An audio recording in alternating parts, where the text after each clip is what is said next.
Hi there, so I'm JD and this is another video in my series about preparing for my solo backpacking trip in Algonquin. In the last video I talked about my pack and clothing that I tend to take. In this video I want to talk about some of the gear that I use in camp. So where to begin, yeah? I take toilet paper, okay. Very important. Some people forget it, you would be surprised. But I take that. In Algonquin they have, on the backcountry trails, kind of an area they want you to use. So I don't take a shovel. I'm pretty good at just going in camp and not needing to go on trail. But yeah, I mean, if you're needing to go on trail, then you need to bury it, okay? So what else I want to show you? Cooking. This I got last year. I'm pretty sure I'm not going to take this, actually.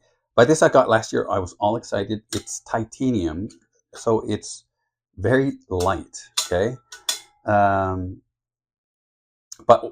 after I bought it, I read a lot of reviews about people saying that if you try to cook on here, it burns the food. I guess because it's so thin, you know, if this part gets wet, that part on the inside gets hot. It doesn't really dissipate heat because it's thin, and so that part will burn your food, right, where the heat is applied. But what I do like about it, so there's a totally metal lid. I thought if you like to bake things, sometimes people, they light a fire on top, but I don't think I'm going to be able to use it for that. It's got a handle, so I would even use this as a cup, okay? And it's got a bail. So a lot of my food is just cooked at home and dehydrated, and so you only need boiling water. So I do kind of like this because I hang this over my fire and boil the water in there and not have to rely on fuel. So I guess it depends on, you know, what am I going to eat on trail? Do I just boil water, or do I need to cook, or am I going to bake bread, or, you know? So I don't think I'm going to take this one though. This came as a set, so I kind of presenting the set. I guess the material is stainless steel, and you can kind of tell what I use, what I don't use. I wouldn't take this whole thing backpacking because, again, of the weight. But it has a plate. Don't use that, you can tell. It has a frying pan, so I have used this. It's kind of hard to fry food on stainless steel, like it tends to stick. It can get very hot. It's harder to control the heat on a fire, I find anyways. But yeah, it has a frying pan. I have used it, just not this time. So there are 2 pots. So I'm going to take one of these. I only need one. I don't need both. It's just me. I'm going to boil water and I'm going to eat out of it. I don't need a plate. Again, I want to cut down on weight. This is probably all I need. But, you know, if I bake bread, I have a video on YouTube about baking bread. I would use this one just because I need a little more space. But I have to decide which one to take. You can see both are very black. Okay, because I often will stick this, like if there's a grill or rocks, I stick this like over the fire, or I stick this on coals. So that's made it very black. It's probably better, it probably absorbs more heat, but it doesn't rub off, so that's fine. The lid, okay, it's got a longer handle than the titanium ones. I do kind of like that, actually. I can get a stick and wedge it in there, usually drag it out where it's less hot and I can grab it. It has a kind of a seal on it, so if I boil water and take this out, I do have sometimes trouble pulling it off. So you just have to make sure you put it off a little bit, put it ajar. The other thing on here that was helpful was this one doesn't have any markings. So I took a long time ago some sort of metal instrument. I can't remember what, maybe a screwdriver. I put 1 cup of water in here, and then I etched that line where the water came. Because it's brushed steel, it's kind of hard to see. I mean, you can see the line, but I put an X so it crosses right where that line is, so that's much easier to see. Then I put another cup and mark that. So there's a line for 1 cup and one for 2 cup, and I can eyeball it if I want half a cup or a cup and a half. And that's very useful. Usually, though, I will just go down to the water, scoop a whole pot full, bring it back to camp, and boil it either on the fire or on my stove, which I'll show you in a sec. and I use that for my food. I let it cool and use it for drinking water now that it's been boiled. But yeah, this one I often take. Most of my food is dehydrated, so I made a cozy. So I bought a windshield sun screen, reflector thing. You put this in your car, and I measured out the size of this pot and everything. So I cut it out. There's black duct tape on here. So when you dehydrate your food, you just need boiling water and just let it sit for 10 minutes. So this would help to kind of prevent it from cooling down as much in that 10 minutes. Okay, so I have that. I'm going to take a cup. This one's sturdy. It does have actually measurements on it, but I take a separate cup because I will boil water and make instant coffee in the morning. And then I want my pot free for like oatmeal or something, so I need to boil water again. Or use some of the boiling water here and just put the oatmeal in there. And so then I can have both. So one pot, 1 cup. I'm going to take 1 spoon, 1 fork, and 1 knife, but I'll show you which one, because it's not like a regular knife like that you'd use with a fork, for example. Okay. Usually I put my pot and bowl in a bag. There's a bit of soap. I don't use a lot of soap. It's not great for the environment, just soap in general. So I won't always wash my pots with soap. I just kind of water and scrub it out and let it dry, and that's fine. But I do need soap if I go to the bathroom. You can buy biodegradable soap, so maybe that was better. This has been very useful. So this is from a takeout container, food container. But it's, especially with the lid on, it's more sturdy than a lot of other things I have. So useful for a few reasons. So I have marked here 1/2 cup, 1 cup. Okay, so if I need to make measurements for something as I'm preparing food, that's helpful. In the pack, I can put stuff that I want to get crushed. Okay, if it's a packaging that might get broken, or if I were frying, I need some oil, so I put this in here so that it doesn't leak all over my pack. That would be a disaster. Okay. The other thing this is good is because I portion all my meals, all my dinners and lunches, and sometimes I don't feel like eating the whole thing, or like I eat one and then half of the second one because I am hungry. So I need somewhere to put that extra food so I can eat it later, right? Can't leave it in the pot. So that is very helpful. Nowadays, what I tend to do is get a bottle from the grocery store that's like sparkling water. So not like this, because this is kind of flimsy. This is flimsy, so I wouldn't use this. But you can buy like sparkling water, and it's only like $1 or $2.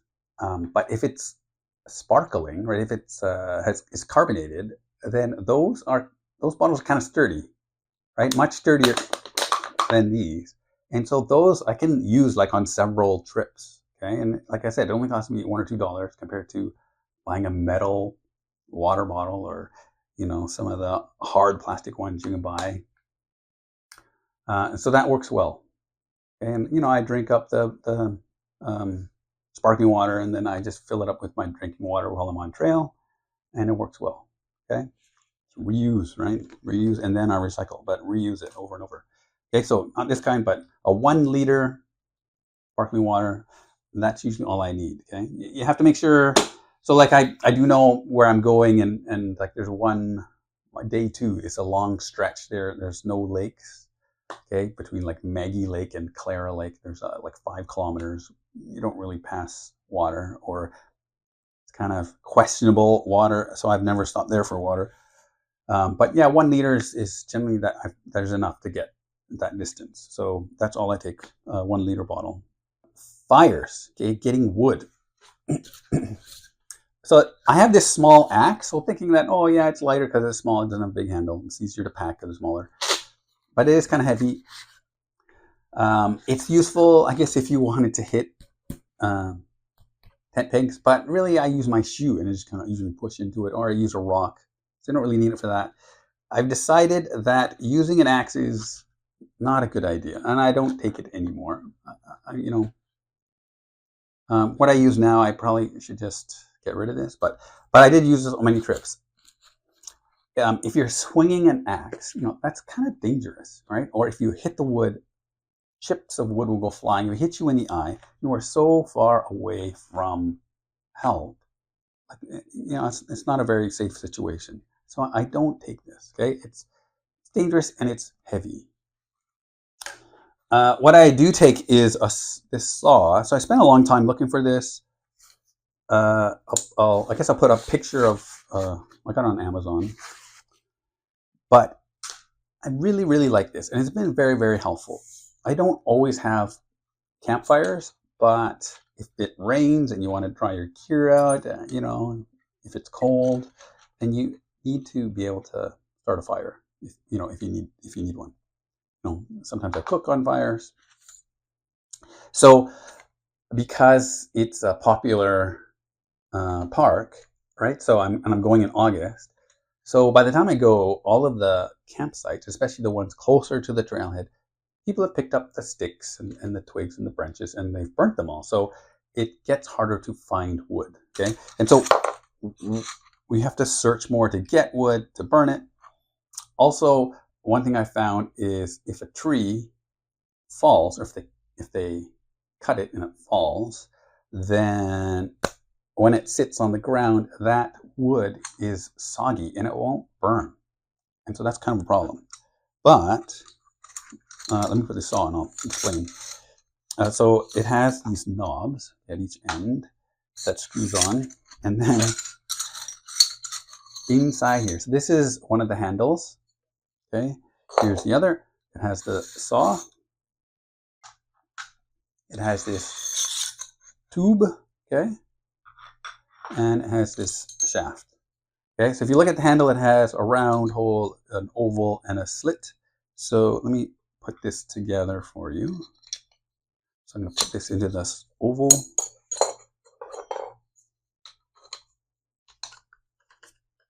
I really do like this. Actually, I've been very happy with it. I don't know why that's not going in though. Oh, there you go. I usually don't take both knobs off. I guess it fell off,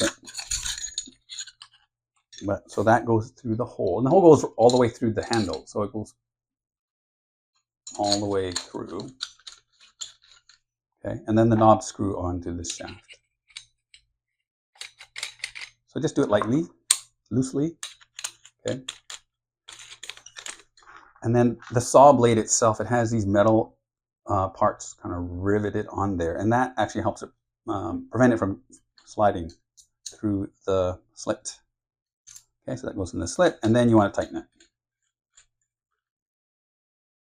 Okay, so this weighs half the amount of the axe, and it's very useful, right? It's got big teeth on it. We want to make sure you have some good tension in there, because if you're trying to saw and it catches and push, it's going to bend the blade, so that's not good for the blade. So you want to make sure that there's tension in there so it won't bend.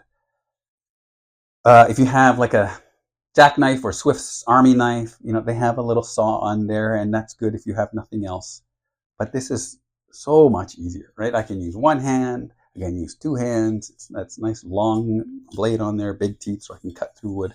And so when I'm looking for firewood, all of those logs on the ground, they're soggy. Man, I can't burn them. But every now and then you find a tree that's fallen or they've cut, and it's like in the air. Part of it is in the air, like it's sitting on another tree or something. So that wood that's not touching the ground is often dry enough to burn. So what I do is that I saw off a piece, and I'm thinking like this big around, okay? Saw off a long segment, and then I can drag that back to my camp, and then I can cut it into manageable pieces, and then I have dry firewood that's manageable. Okay, so I don't need an axe, and that extra weight and danger of using it. Some of those big trees that fall, even if they're on the ground, they all have there's lots of branches coming off of them, again, about this size, so I can cut off the branches too. Okay, so even in those well-used campsites, I don't have trouble finding firewood if I'm using this. It's just so much easier. The other thing that I use is a knife. So maybe I don't need the case, but I need a good place to put this in if I'm not taking the case, because it's small. So I do use a knife for food. Like I want to take a sausage, so I need to be able to cut it. I mean, I guess I could try to use a fork and break it up, but it's nice to have a knife. But the other thing for fires is that those, rounds of wood like that, I put the knife sort of on the edge of it. Okay, stand it up. It's got a flat bottom because I've cut it with a, with my saw.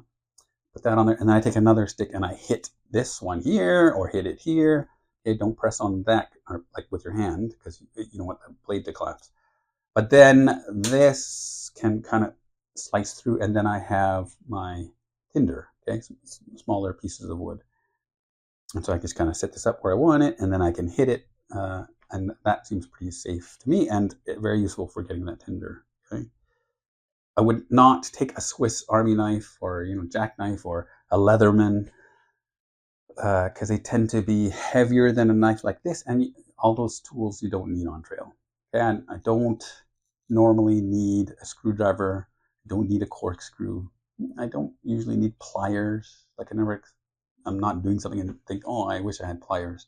There's a lot of extra weight that you probably won't use. Okay. So I do bring this, and yeah, it's multiple uses like food, kindling, okay, cutting things, yeah, sure. But with the two of these, yeah, I can get the wood that I need. For tinder, I do take newspaper. You could use leaves and things like that to get the kindling going, but sometimes it's wet, so it is kind of nice to know that I have dry paper with me, and I use that. Okay. I guess on that note, so this is my camping stove.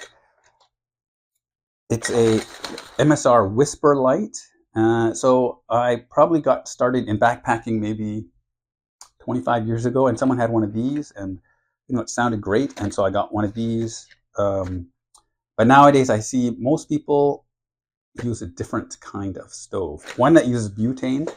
Like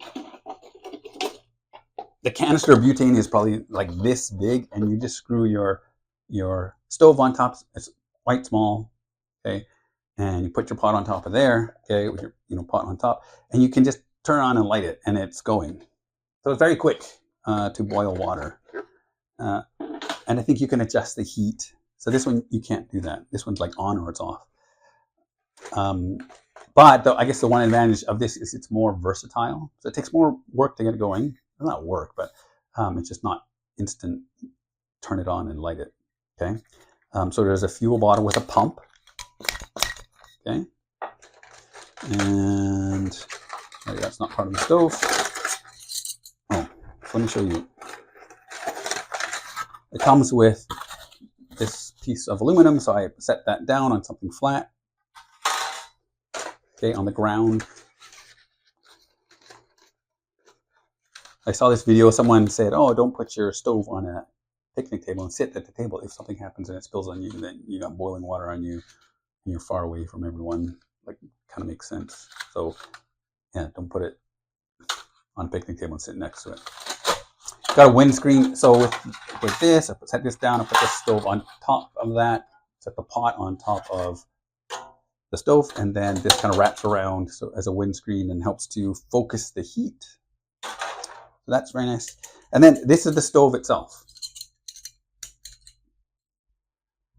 So I'll show you on trail, but this is, lying on the ground, connected here. And well, before that, you have to pump it up. There's a fill line. So I do cook on the fire, but that's how much fuel it's supposed to hold. It's supposed to hold. It's probably enough for the whole trip. Even if I weren't lighting fires, I guess I would be more cautious if I knew I couldn't light fires. But generally speaking, yeah, I mean, I won't run out after a week of backpacking with that much. So I've had this stove for maybe 25 years. I've used it lots. It has this pump that goes inside, and it has a valve on there. I did have to replace this, in those 25 years because it was like the rubberized, the soft materials, they did break down. It was sitting in a shed, which gets hot in Toronto, so I don't think that helped. But that sounds reasonable, like 20 years or 15 years before I needed to replace it. Yeah, so that holds the fuel. I think that's maybe more environmentally friendly than even going through those canisters, because once you enter the canister, you have to buy a new one, right? I buy a big can of white fuel and fill up what I need each trip, okay? And I don't go through those canisters so fast, okay, the butane. So this just uses white gas.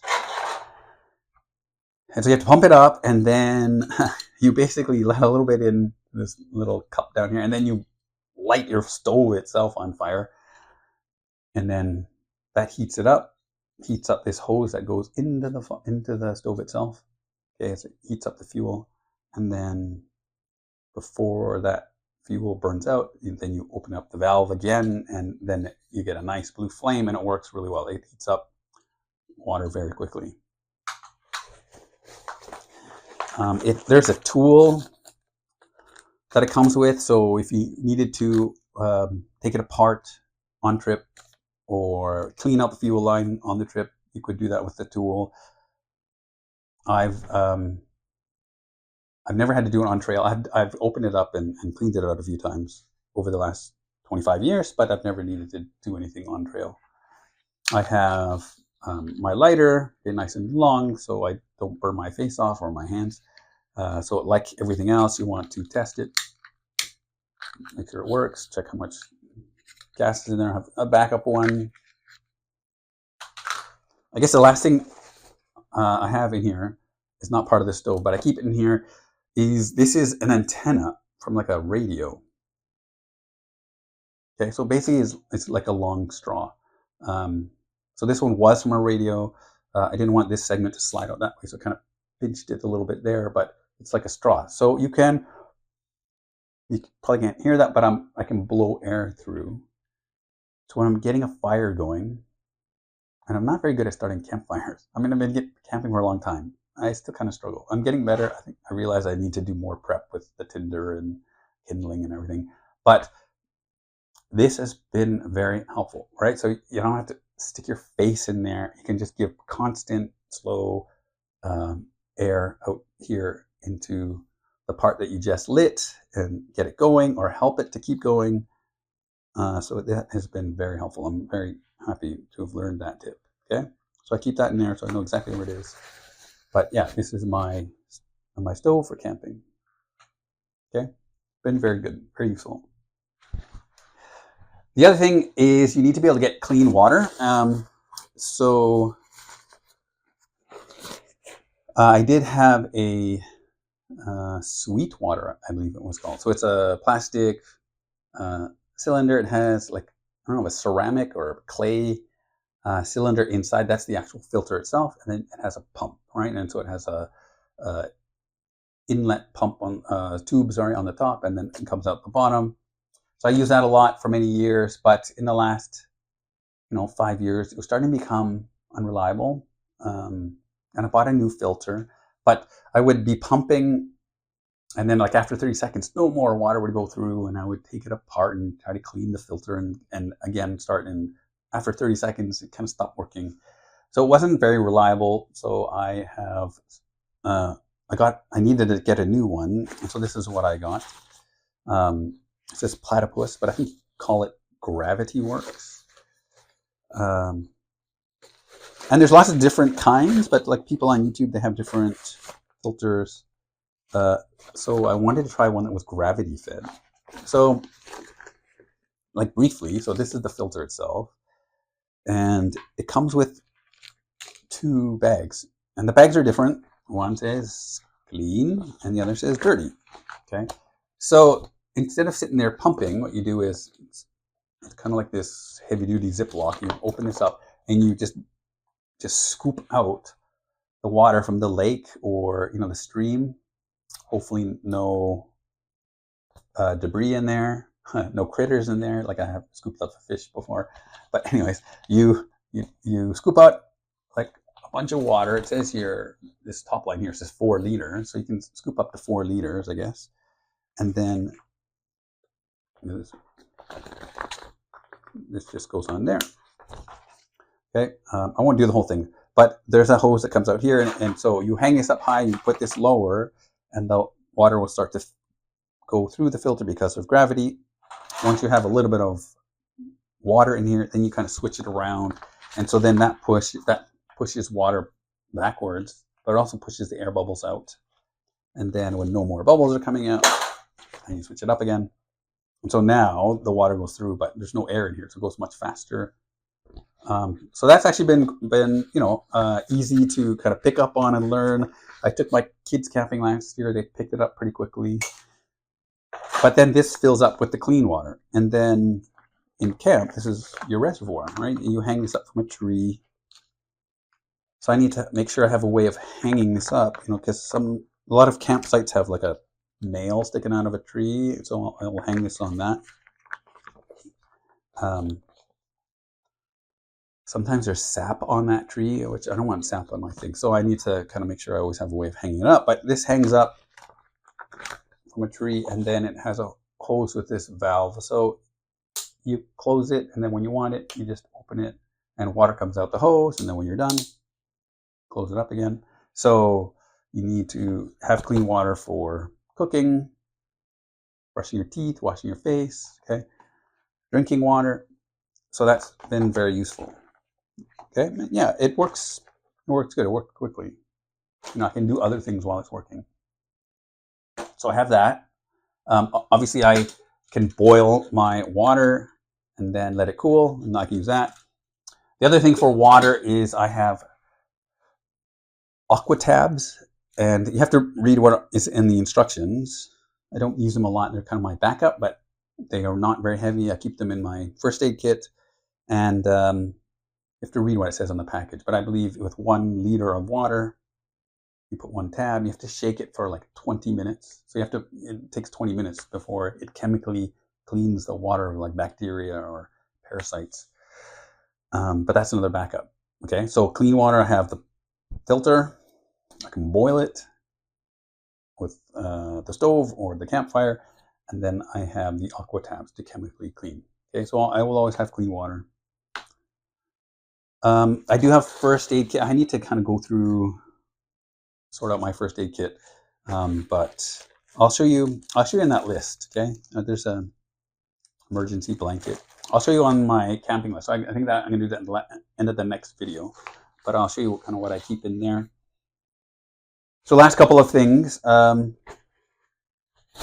This is a nylon bag, and I cannot remember where I got it. So I actually think that maybe my mom sewed it together like more than 30 years ago. But it's nylon, so it's very strong. It's a good size, okay? And I use this to hang like my food up. So it's not waterproof. So I put my food into like a clear plastic bag. Clear is good because then you can see what's inside and not have to dig through it. If it's black, it's hard to see what's in the bottom. I put that in there. My pots go in here. My garbage goes in here. If you have minty toothpaste, that has to go in here, and then you have to hang it from the tree so that the bears or the chipmunks, they can't get at it, okay? I don't keep any food in my tent. I almost never eat in my tent because I don't want my tent or my gear smelling like food, because then critters can smell it. They come in looking for food and they'll chew through your stuff. So the food all stays in here, okay? So my backpack doesn't smell like food. Okay, so then I put things generally in plastic bags, and then I cinch it up, okay, and then I tie rope to it, and there's no like loop or anything, but if I tie rope to that holds quite well. Okay, so that brings me to rope. So I need rope. I guess this is paracord. It's quite sturdy. So this is what I use to hang my food bag with. Okay, I will take a tarp. I see I have this string on here, and so that's probably tied to the corners. I kind of forget that I have that, but I take a tarp. It's like one of the, I think it's like 4 by 6 feet. It's not very big because I want it light. I won't set it up every camp, but if it's going to rain, so you need to check the weather forecast. I definitely will take one. Okay. if it's just a little bit of rain, like I might consider not taking it. But if it's a longer trip, if there's going to be rain, okay, then yeah, it's good to take a tarp. So I forgot that there's string on it. I was planning to take the 2 pieces of rope in addition to the one for bear bagging. With 2 pieces, like with 1 piece, I can tie 2 corners of the tarp up above my head and then use this for the other 2. There is string, so maybe I don't need to. I gotta think about that. The other thing I use the rope, this rope for, is for a clothing line, right? So if it rains and your things get wet, then you need to be able to hang it up and dry them. But yeah, synthetic material. It's not heavy rope, right? It's pretty thin, but it's sturdy enough for what I use it for. But I wouldn't want thicker rope because then it's going to be heavier. Okay, so I'm going to take some rope. I can cut it with my knife. So that's it for this video. Okay, so this is sort of my camping gear and stuff I use in camp. In my next video, I'm going to talk about the tent and sleeping stuff. So stay tuned for that one.